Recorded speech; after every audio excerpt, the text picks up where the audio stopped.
antes de entrarmos aí nas relações de aprendizagem, o que é a Supercérebro, né? Falasse um pouquinho para quem de repente ainda não conhece, como que é o trabalho, como que é a ideologia, por gentileza. Tá. Então, o supercérebro, ele é um método de ensino que trabalha desenvolvendo as habilidades cognitivas e socioemocionais. Então, utiliza-se a ferramenta japonesa que é o Soroban, que é uma calculadora milenar, e através dessa calculadora a gente consegue desenvolver as habilidades de concentração, memória, foco, atenção.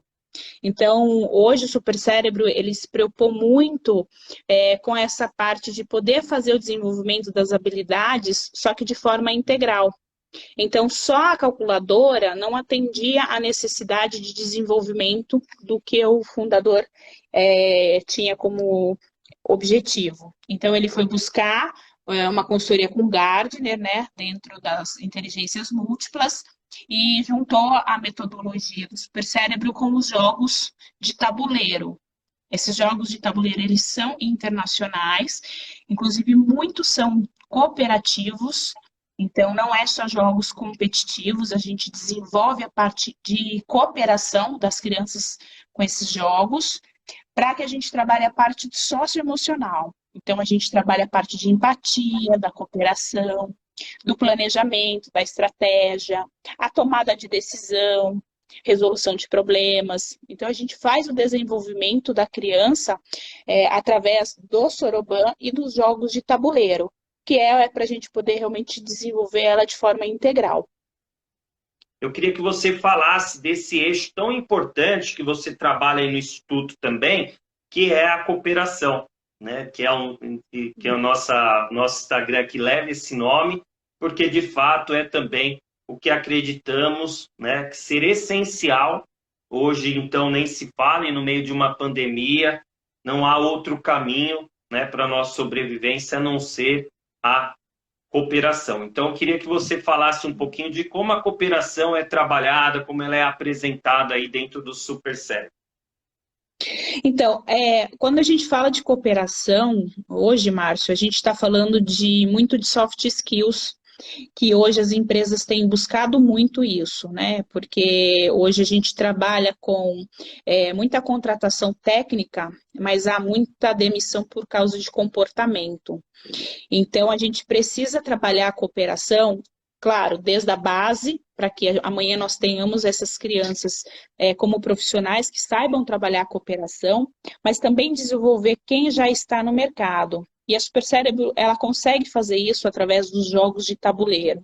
Então, você tem jogos onde a tomada de decisão, ela precisa ser compartilhada em grupo, o outro precisa ser ouvido, eu preciso saber se a atitude que eu estou tomando não vai prejudicar a ação do meu outro colaborador, do meu outro amigo de equipe, né? Porque o objetivo do jogo é que todos consigam realizar a conclusão do jogo de forma que todos ganhem, né?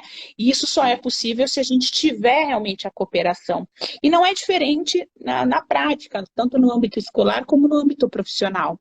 Hoje, os jogos que a Supercérebro utiliza, ele é muito utilizado pelas multinacionais da Citroën, da Peugeot. Os processos seletivos em último estágio são utilizados com os jogos de cooperação, que é exatamente quando o RH consegue perceber qual é o perfil de cada profissional. Então, se ele é mais estratégico, se ele tem mais planejamento, se ele é uma pessoa de tomada de decisão, se ele tem liderança, se ele é cooperativo. Então, é através do lúdico que as empresas também estão trabalhando para que os seus perfis de empresa também sejam baseados na cooperação. Porque hoje você não consegue fazer nada se não for de forma cooperativa. Esse informe que você trouxe é uma realidade, né? Uma estatística, né? Muitas empresas ainda buscam, né, a contratação pelas questões técnicas, né? E acabam demitindo pela falta dessa relação interpessoal, né? Então, a cooperação, ela está assim, é o que eu sempre penso, né? A criança é o futuro, mas e o nosso presente? O mundo está aqui, né? Nós estamos inseridos, né? Então, não dá para pensarmos que não, a criança é o futuro do amanhã. Isso, perfeito. Mas e o nosso hoje? Né? Como transformar, como contribuir, como olhar para esse ser humano que muitas vezes vem enraizado com crenças, né? Com valores de infância. Nós o tempo todo somos estimulados, né? À competição, ao individualismo exacerbado. Ah, só tem espaço para uns, o pódio só cabem 3 lugares lá no pódio. Então, muitas vezes nós somos formados para isso, né? Então, esse trabalho da Supercérebro, sem dúvida nenhuma, é fantástico, né? E, aproveitando também, você já mencionou, eu gostaria que você falasse um pouquinho, muitas pessoas ouvem falar, mas de repente não tem a visão do que seriam essas inteligências múltiplas, né? Você mencionou aí, e que é uma base para as ações que acontecem na Supercérebro. Então, gostaria que você falasse um pouquinho dessas inteligências múltiplas. Antigamente identificava-se a inteligência pelo QI, né? Então você media ali o coeficiente da inteligência através dos testes. E hoje você sabe que as crianças têm várias, não as crianças, né? As pessoas em geral, né? Elas têm várias habilidades, e são várias habilidades que a gente chama das múltiplas inteligências, né? Nós temos hoje, por Gardner, são 9 tipos de inteligências, né, que nós possuímos.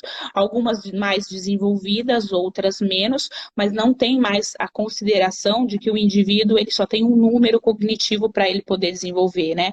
O músico, ele tem a inteligência, né, musical, você tem a criança que trabalha com a criatividade, ela tem aquele perfil de um nível de inteligência. Então, quando a gente trabalha com a múltipla inteligência, dentro do supercérebro, é identificar qual é o perfil da criança, porque isso fica muito claro para nós, principalmente na parte de jogos de desafio, dos jogos que a gente aplica de tabuleiro, e trabalhar aquela dificuldade maior que ela tem, às vezes, se ela é uma criança de liderança, ela vai ter dificuldade para esperar a vez dela para falar. Ela vai ter dificuldade de ouvir o outro, né? Então a gente consegue canalizar para que ela aprenda com a questão de regras. Então, quando a gente fala das múltiplas inteligências, a gente fala de melhorar a inteligência que a criança já tem ou o adulto desenvolvida, mas também trabalhar a inteligência que ela tem em deficiência, né? Então, eu tenho aí a inteligência corporal, eu tenho a inteligência naturalista, eu tenho a inteligência hoje musical, enfim, e a gente consegue trabalhar isso dentro do conceito do supercérebro, né? Por isso eu falo, a gente trabalha na base com a criança para que quando ela estiver dentro de processos seletivos, ela já tenha esse lado desenvolvido socioemocional. Mas o adulto, ele também precisa ser trabalhado, né? Nós fizemos uma colônia onde os pais participaram, e é muito interessante quando você percebe que os pais ali na brincadeira, fica muito claro, né, a forma como ele, entre aspas, agride o outro, né, quer passar na frente, burla as regras, ele não segue exatamente o que a gente diz, né, dentro do contexto do jogo. Então, isso a gente percebe que não foi trabalhado, né, quando ele era mais jovem, dentro das regras. Então, são inteligências que a gente fala, inclusive, né, emocional, né, quando você perde, a frustração. Então, são situações que a gente precisa trabalhar a todo momento, né? Então, o supercérebro, ele trabalha com essas múltiplas inteligências, né, e principalmente para poder fazer esse autocontrole, essa questão emocional, para poder lidar numa situação hoje. A frustração, a resiliência, que é o que a gente está precisando trabalhar a todo momento, né?